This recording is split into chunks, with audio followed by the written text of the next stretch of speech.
স্বাগতম। চলে আসলাম আজকে আর একটা নতুন ভিডিও নিয়ে। স্টক মার্কেটের গুরুত্বপূর্ণ আপডেটস এবং বিশ্লেষণ নিয়ে আসলাম।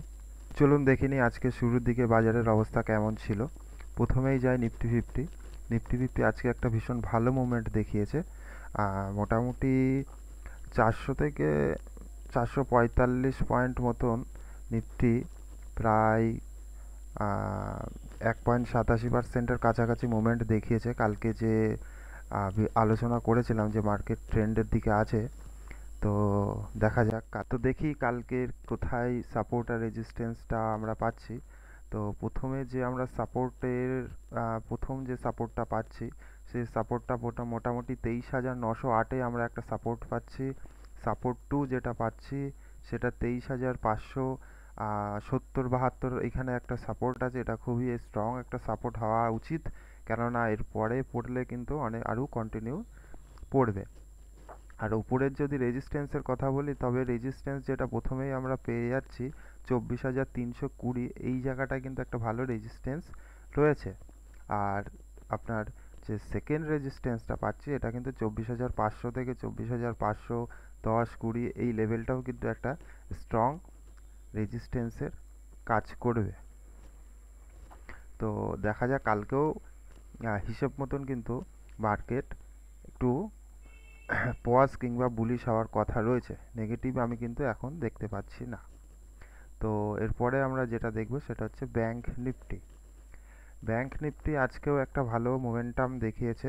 মোটামুটি 1.056% মতন, 544-45% মতন কিন্তু একটা বুলিশ ক্যান্ডেল ফর্ম করেছে।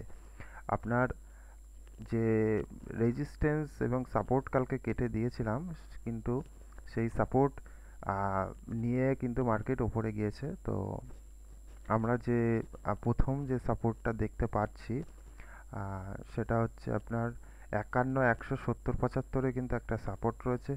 সাপোর্ট টু যেটা দেখছেন সেটা হচ্ছে 50,791-ও কিন্তু একটা ভালো আপনার সাপোর্ট রয়েছে।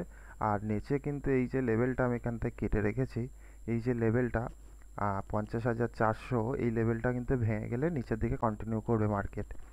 তো মোটামুটি আজকের দিনটা ভালো গেছে। কালকেও মোটামুটি যেখানে রেজিস্ট্যান্স ফেস করবে 51,970, এখানে কিন্তু একটা রেজিস্ট্যান্স রয়েছে।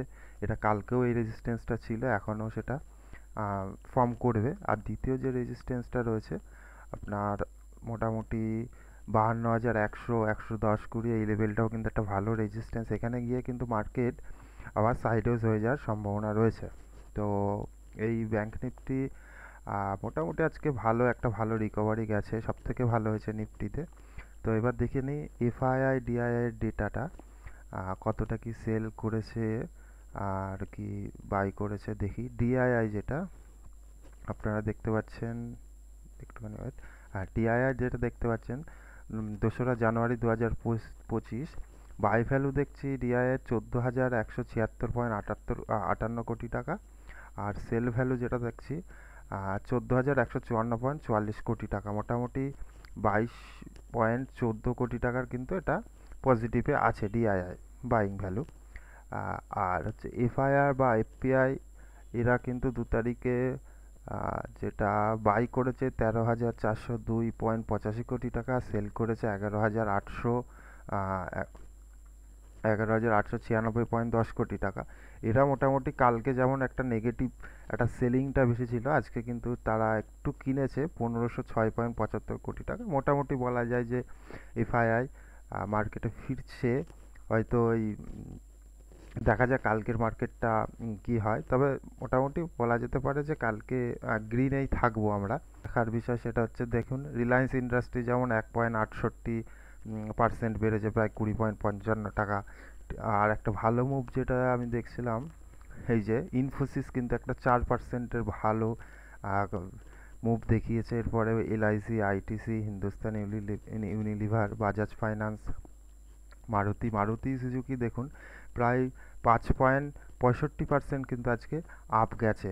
সান ফার্মা একটু আন্ডার পারফর্মিং করেছে। এই ছিল মোটামুটি আজকের প্রধান যে আপডেটগুলো। আপনাদের যদি কোনো বিশেষ স্টক বা মার্কেট ট্রেন্ড জানতে চান, অবশ্যই কমেন্টে জানাবেন। আম, পরবর্তী আপডেটের জন্য অবশ্যই সাবস্ক্রাইব করুন, যাতে পরবর্তী কোনো আপডেট আপনার মিস না হয়। সবাইকে অনেক ধন্যবাদ ভিডিওটি দেখার জন্য।